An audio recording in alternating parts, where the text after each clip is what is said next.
Good morning students. Result से related एक breaking news आ रही है कि GNDU इवन सेमेस्टर एग्ज़ाम्स का रिज़ल्ट आ गया है।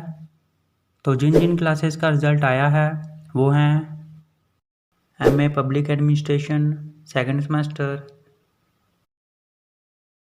MA religious studies second semester, MA history second semester, MSc fashion designing second semester. तो सभी स्टूडेंट्स GNDU की ऑफिशियल वेबसाइट पर जाकर अपना अपना रिज़ल्ट चेक करें gnu.ac.in पर। ऑल दी बेस्ट सभी स्टूडेंट्स को। उम्मीद है कि आप सबका रिज़ल्ट बहुत ही अच्छा आया होगा और सभी स्टूडेंट्स पास होंगे। तो जैसे ही किसी और क्लास का या फिर किसी सेमेस्टर का रिज़ल्ट आता है तो हम आपको बता देंगे। तब तक इस वीडियो को लाइक कर दो, शेयर कर दो, चैनल सब्सक्राइब कर दो और बेल आइकन ज़रूर प्रेस कर देना। Thank you.